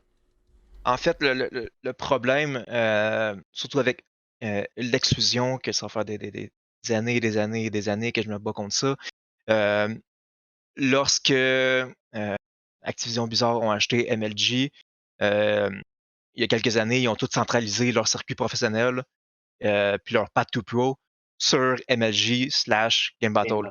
OK. Fait que la ligue officielle d'Hearthstone de Blizzard pour les universités se fait sur Game Battle. Puis, dans le fond, tu peux pas faire de tournoi avec Les Québécois, l'université je peux pas. Là. et tout. Fait que t'as pas accès au vrai réseau. Fait que c'est pas le problème, c'est pas ben oui, c'est la plateforme, mais c'est l'organisation derrière la plateforme, puis le fait que c'est le studio qui gère ça, puis que c'est eux autres qui décident de bannir les Québécois. Ouais. OK, je comprends mieux. OK.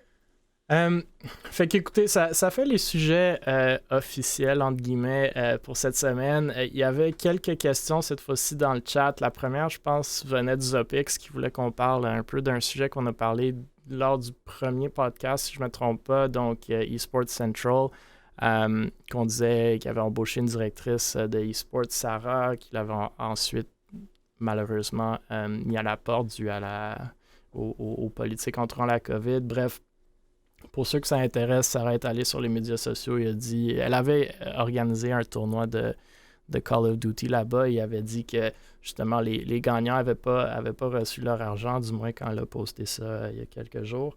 Je ne veux pas nécessairement parler de la nouvelle spécifiquement, mais c'est juste un peu pour le sujet plus global, tu sais, de justement faire bourgeonner la scène et la question qui est tellement récurrente de monde qui ne se font pas payer leur prix pour les tournois, qui ne se font pas payer nécessairement les salaires qui leur sont promis. Puis tu sais, Explode, on a parlé des joueurs Fortnite et des équipes Fortnite. Fait que, je sais pas vraiment quelque chose comme, encore une fois, comme les salaires, je pense que c'est un long sujet, mais je sais pas si vous avez rapidement des réactions là-dessus, là, vraiment comme une ou deux phrases. Puis sinon, on va passer à 3 autres questions qui ont été posées, puis on va essayer de ne pas trop étaler ça, parce que ça fait déjà presque 1h30. Là. Perso, j'ai pas lu la nouvelle, fait que je veux pas dire n'importe quoi, c'est ça. Fait que je fais comme Starface. Ouais. Non, puis dans le fond, comme je te disais, pré-entrevue, j'aimerais pareil, avant d'en parler, de contacter le eSports Central pour voir c'est quoi leur version des faits. Comme je dis pas qu'à Matt puis Alain, comme ça m'étonnerait pas que ce soit le cas, mais pareil, avant de dire quoi que ce soit, à voir qu'est-ce qui s'est passé et souvent il y a des nuances. Ouais, parfait. Puis je suis du même avis. Là. C'est sûr que si c'est vrai tout ce qu'il a dit, c'est malheureux, puis ça fait juste perpétuer ce qui est dans l'e-sport. Mais absolument, si on va attendre, ou peut-être qu'on ne va jamais l'entendre, mais on va attendre de voir la réaction justement de eSports Central desquels on a parlé. Pour ceux qui sont intéressés, la conversation est sur YouTube et sur les podcasts, Apple Podcasts, Google Podcasts et Spotify, donc les 2 premiers épisodes, puis la troisième sera sur tous ces canaux-là demain. 3 questions qui ont été demandées, donc peut-être y aller en ordre. J'aime comment le monde quote leurs questions. Ma question pour la caisse gourou. La première question a été demandée, l'augmentation de la popularité des sports électroniques au Québec, ça passe par quoi selon vous? Puis là, c'est un super broad comme question, mais j'aimerais quand même vous entendre si vous pouvez comme digérer ça en 1 ou 2 phrases, encore une fois. Là, il donnait des exemples, plus de tournois, plus d'organisations, plus de visibilité dans les médias traditionnels, plus de collaboration entre les orgs actuels. Je ne sais pas si chacun d'entre vous a comme une ou deux idées là-dessus. Je vais passer à le dernier. Ben, Star Fox, ça a tout commencé, ça t'a dit quoi à dire? Non, mais l'autre t'entends pas par contre. Ah, ben oui, c'est cool. Ah! Ça va mieux qu'une voix, c'est beau. Ça. Oui, non, mais c'est ça. Plus de motivation à long terme, je crois. Ça sera ça mon plus gros point. Voilà. Moi, je dirais. Pour vrai, peux-tu la relire la question? Je vais pas dire n'importe quoi. Non, mais l'augmentation de la popularité des sports électroniques au Québec, ça passe par quoi, selon toi?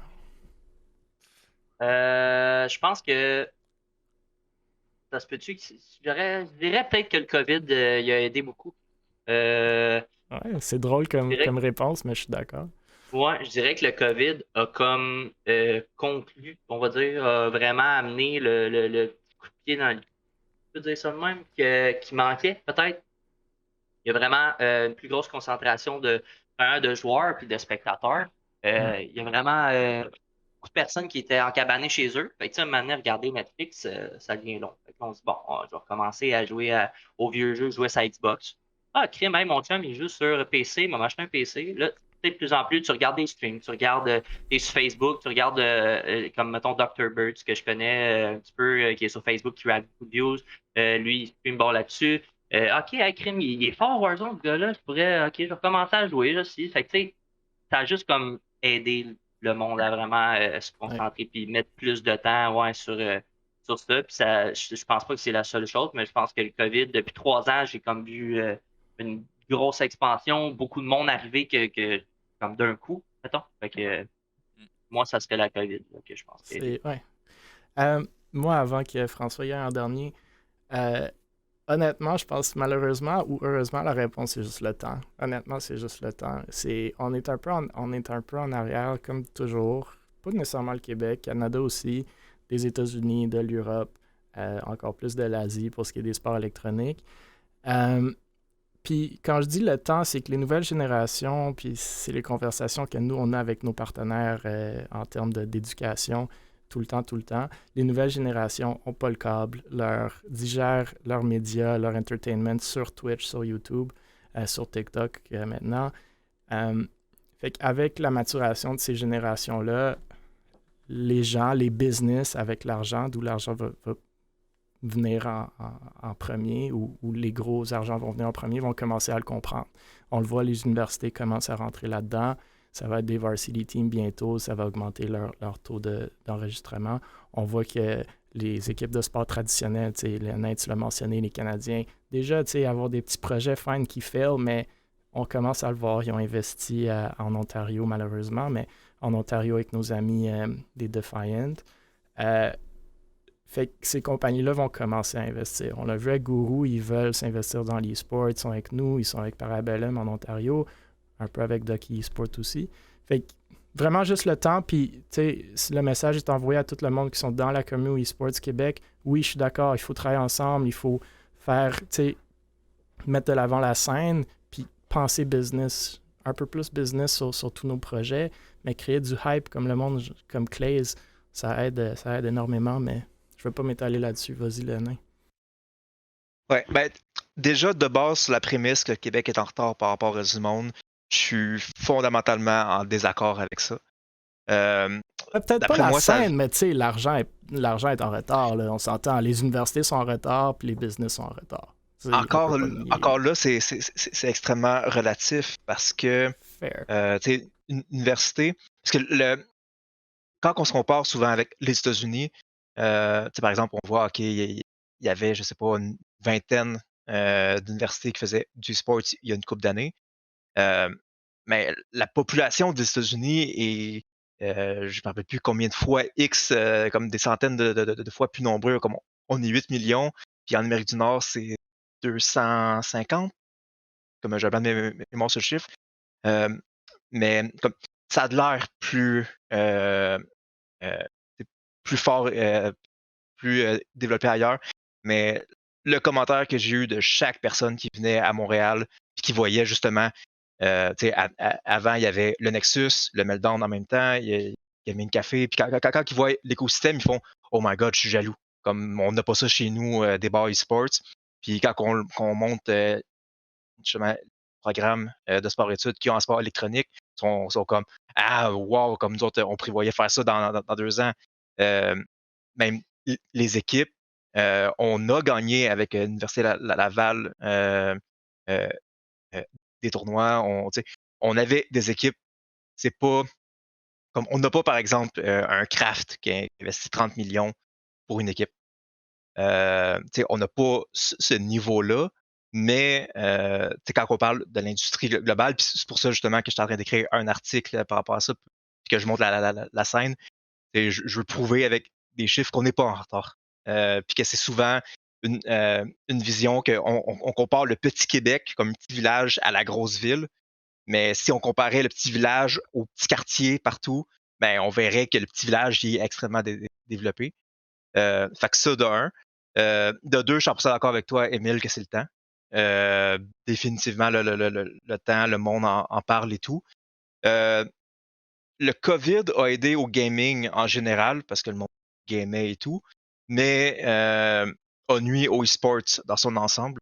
Euh, les chiffres ont droppé ben, pas tout, mais at large. Quand on parle du Québec, en ce moment, qu'est-ce qui stimulait le plus, c'était DreamHack, les LAN, les trucs comme ça. C'est ça qui emmenait l'activité et tout. Ben, tu sais, il n'y en a pas eu. Oui, il y a eu le grand LAN, mais c'est un comparé à tout ce qu'il y avait avant. Ouais.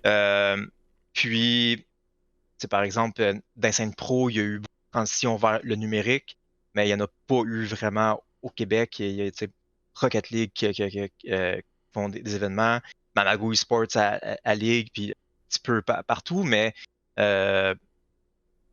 comparé à l'activité qu'il y avait avant le COVID, ça a beaucoup baissé. Ouais. Non, c'est un bon commentaire. C'est vrai qu'il faut quand même différencier le gaming du e-sport. Là. Puis même pour les grosses organisations, ça a été difficile parce que justement, il y a tout un stream de revenus qui a été baissé pas à peu près là, avec les événements en personne. L'autre question, puis moi je m'y connais pas, mais peut-être vous plus que moi, est-ce que la scène des jeux de combat est développée au Québec selon vous? Moi je sais que j'en ai vu passer justement au Meltdown puis à eSports Central, mais j'en connais pas plus que ça, franchement. Personnellement, Ben, aux States, c'est vraiment développé. Là. Mais au Québec. Ça, il y avait vraiment des. Ouais, au Québec, non. Je pense pas. Léonin, C'est tu vraiment aux connais-tu States ça que un ça peu? se passe. Bah, encore là, il y a eu beaucoup de champions du monde que c'était des Montréalais, comme des Québécois. Tu sais qu'il y a le Montreal Gaming Center qui font beaucoup de fighting games. Oui. Les fighting games, qu'est-ce que j'aime beaucoup avec cette scène-là? Faut que tu les connaisses. Parce que c'est ultra underground, c'est ultra grassroots. Puis, quand tu fais un événement, ils vont show up. S'il y a quelqu'un de bon qui est là, ils vont encore plus show up parce qu'ils veulent se faire planter par la personne qui est bonne, comparé aux autres jeux que t'as une bonne équipe qui arrive, tout le monde s'en va. Ouais, non, c'est ça. Intéressant. Mais, il y a Mabel dans le chat qui dit qu'il y a beaucoup de fighting games au Québec, puis j'en ai aucun doute, mais comme tu dis, le nain, c'est un peu underground. Puis même les grosses scènes, entre guillemets, sont underground, c'est très grassroots. Il y a des weeklies à chaque semaine. En ce moment, je sais qu'à Montréal seulement, il y a 2 weeklies différentes que c'est à chaque semaine que le monde show up. Là, t'as les monthlies, que c'est plus gros. Puis ensuite, t'as tout. Chaque jeu et son écosystème en soi. Mais non, définitivement, s'il y a du monde. C'est sûr que si tu vas à Val-d'Or, là, c'est pas la même chose. Là. On parle surtout de Montréal, puis la ville de Québec, puis Gatineau. Ouais. C'est là qu'il y a les meilleures, les grosses concentrations. Ouais. Mais il y a quand même de quoi qui se passe. Ouais. La dernière question que du moins moi j'ai vu passer, mais on va revoir le chat par après pour ce qui est de notre sélection de questions pour demain, mais déjà 2 bonnes questions. La troisième, qu'est-ce que vous pensez de la nouvelle, entre guillemets, méta Twitch de React, par exemple Kitchen Nightmare et autres? Et est-ce que vous pensez que Twitch va agir à propos de ça? Et est-ce que les streamers québécois vont devoir s'adapter? Je la connais pas. Je connais pas au courant, honnêtement. Nouvelle méthode, je sais pas si peux-tu, mettons, m'amender un petit peu, me donner une petite info là-dessus, mettons? Est-ce que Léonin Star Fox, vous connaissez un peu là-dedans? Ouais. Vas-y, Léonin. Explique-nous ça. Si on parle de la même chose, dans le fond, de regarder des vidéos, ou en fait, avant c'était des vidéos, là, c'est rendu carrément des séries, puis tu réagis en direct par rapport à ça. Je suis pas avocat, mais d'après moi, comme c'est la ligne qu'il fallait pas dépasser. Déjà, avec la musique, le monde prenait pour acquis que c'était correct et tout. Là, ça rentrait tough. Tu peux pas juste streamer une émission en ligne comme ça sans droit de diffusion. Le fait que ce soit des vidéos YouTube change un peu la donne, mais sûr que c'était carrément des émissions sur des sites de streaming et tout. Je pense que c'est justement il y avait Pokimane qui avait été banned une couple de jours à cause de ça. Puis justement, l'exemple qui a été donné, c'était Kitchen Nightmares. Mais bon, tu dis que t'es pas avocat, je le suis, mais je pense pas qu'il faut être avocat pour comprendre, dans le sens que c'est du copyright. C'est une émission que quelqu'un a payé pour la faire.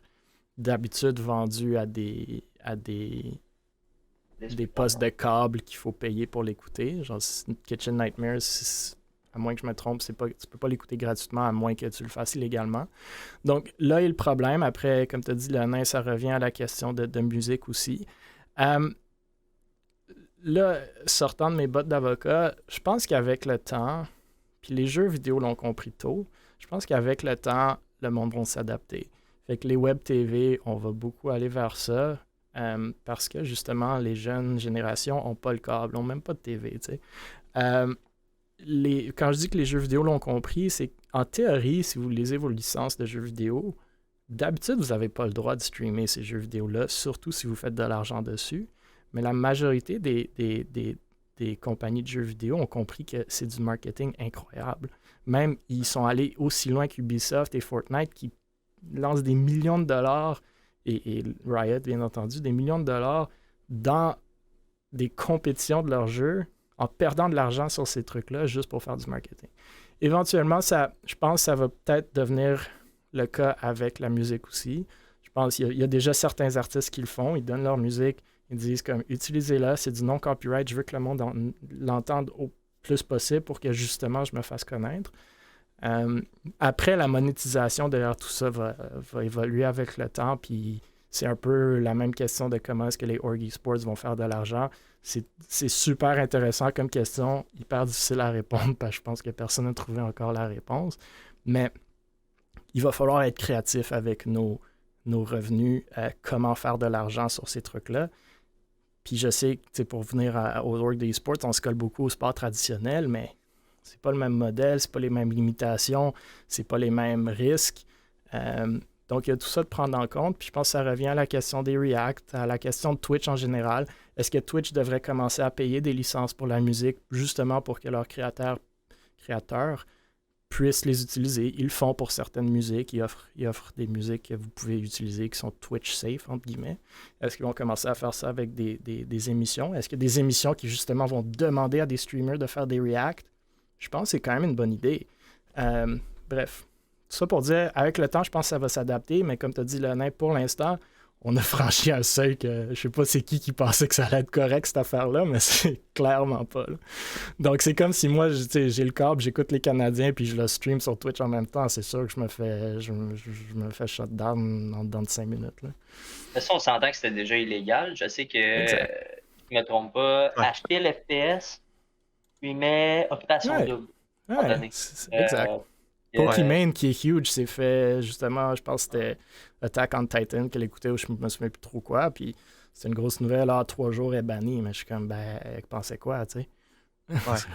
Parce que c'est comme, il y a une loi pour protéger ça, où est-ce que tu peux utiliser, dans le fond, le fair use, où est-ce que, tu sais, oui, tu peux faire des critiques par rapport à ça, ou tu peux faire des critiques puis utiliser du contenu qui a des licences dessus pour faire des critiques. Ouais.